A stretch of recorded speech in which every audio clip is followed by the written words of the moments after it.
Alright, so this is Mr. English picking up where we left off. I apologize for the glitch that happened, but, babies wake up.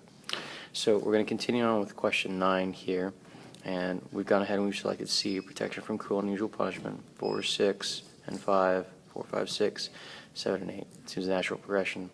Or it says court proceedings down here, and it is talking about this, but these questions are specifically about what fits under the due process of law.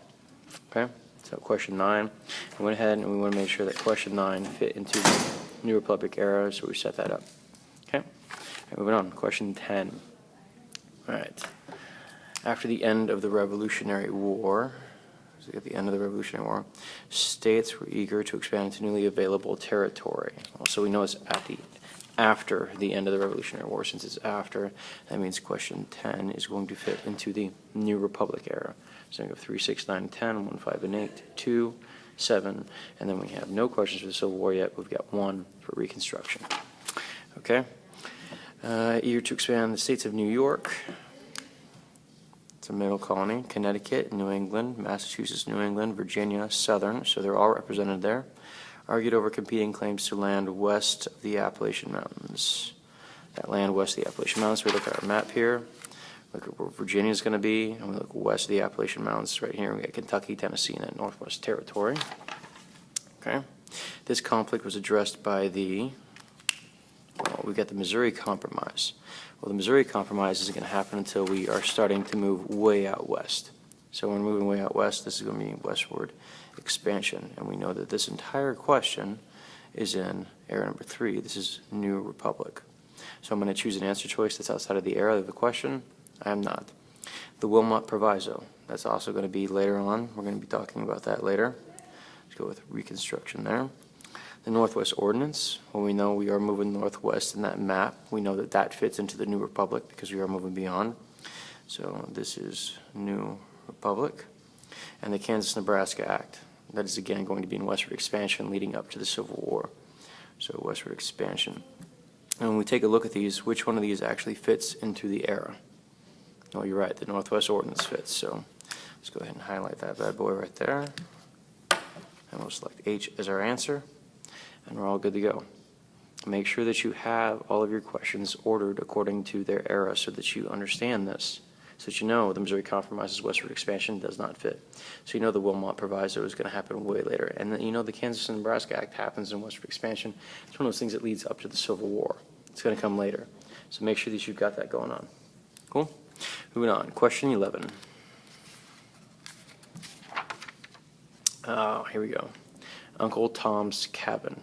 Now, I don't know if we can zoom in. Let's see if we can zoom in for you. Can't zoom in any further than that. We've got Uncle Tom's Cabin, and you can't see this, but there's 245,000 copies printed. And down here, we've got this date that looks like 1852. Can't quite make it out, but it's in there. It's in the 1850s. All right, 1850s in there. I'm sure if we zoomed in, we could, but we can't do that right now. It says, what was one major impact? We're talking about the creator of this novel, Uncle Tom's Cabin, Life Among the Lowly. We know that this is about slavery, and we know that it's written by, let's see, we got an edition. Where's her name? Where's her name? Already published. There it is. Harriet Beecher Stowe. Harriet is a lady's name. Okay. This is an abolitionist. We're talking about abolition. Abolition here. We know it's in the 1850s, so we can add this to our timeline. All right, so 1850s, Uncle Tom's Cabin. Cool. Got that in there. 1850s. I'll write that up there, so we feel good about having that date in there. It's out there. It's in the 1850s. It's before the Civil War, and it's after this. So Uncle Tom's Cabin is going to fit into here. We take a look at our reforms for slavery, freedom, liberation. So this question is going to be question 11, and it fits neatly into there. Okay? So profit. What is profit? Profit is money. Money from book sales funded early labor organizations. Well, that's one of the reforms, but it has nothing to do with slavery. Not slavery. Congress was inspired to pass laws outlawing the abuse of slaves. Well, that's going to be in Reconstruction. It's going to be 13, 14, and 15. So that's beyond this. This is era number westward expansion. This is westward expansion / industrial revolution. And that's Reconstruction, so that's not going to fit. This might, though, but it's not about slavery. The Supreme Court overturned fugitive slave laws. Well, the Supreme Court never did that, so never happened. Never happened. And support grew for the abolitionist movement. Well, this book is about slavery and trying to abolish the practice of it. So we see abolition. This is free slaves. So is it going to be about the money for the book and labor organizations, or is it going to be a support for the abolitionist movement? You said D, you're 100% correct. Cool? All right. Let's move on to question 12, shall we? All right, British colonists objected to the Proclamation of 1763. So we got British colonist Proclamation of 1763 because it says British colonists. It's not saying Americans. So it says British colonists. Then we're going to set this up for the era. We're finally going to have a question that fits here. Question 12. This is the only time that we have those colonists. Americans, colonists, Americans, all Americans, colonists and Americans. Make sure you get that set up. Cool? So the Proclamation of 1763, which means I can now add one more date to my timeline. There's about 1750s in the middle there, so we'll call this 1763, the Proclamation.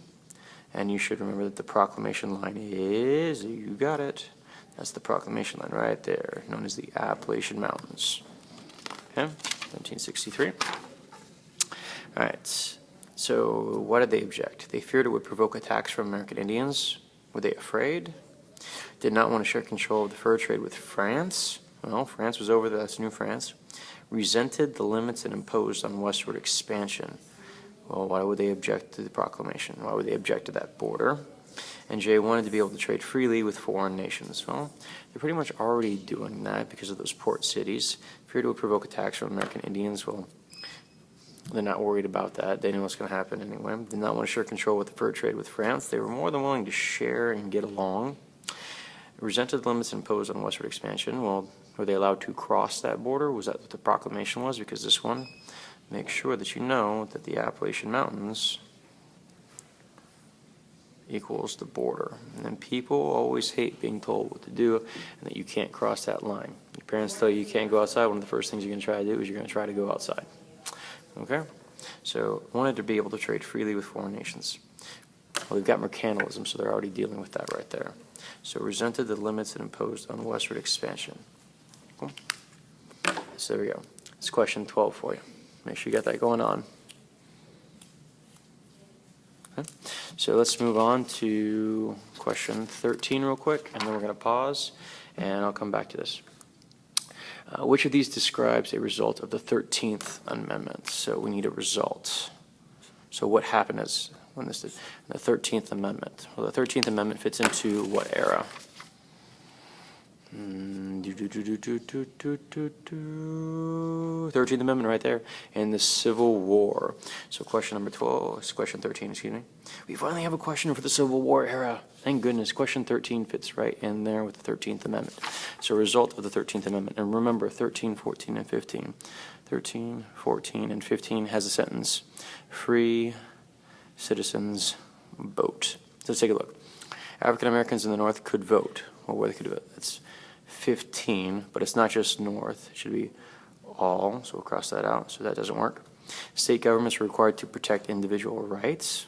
Well, this is the Bill of Rights, and that fits into the New Republic. So again, that doesn't work for this era. This era is going to be the Civil War era. This is Civil War. It's the end of the Civil War anyway. It's the end of the Civil War era. So this is in the era. This is not in the era. Former Confederate officials were prohibited from holding elected office. Well, this again is in the Reconstruction era. So that's afterwards, so that doesn't fit, and that never happened. And D, African Americans in the South could move elsewhere. Well, if you're allowed to move elsewhere, then you can say that you are free to move. So if you're free to move, move elsewhere. Free to move. And prior to this, they were owned. Were they allowed to leave? Nope, because they were a slave. There you go. And D is going to be your answer choice. So we got it set up for our era. We go through the process of elimination, making sure that you're taking a look at which one actually fits into which era. And the only errors that actually fit for this are going to be A that fits in there, and then D that fits in there too. But these two come close, but not really. Cool. All right, so let's pause there, and then we'll come back in a little bit.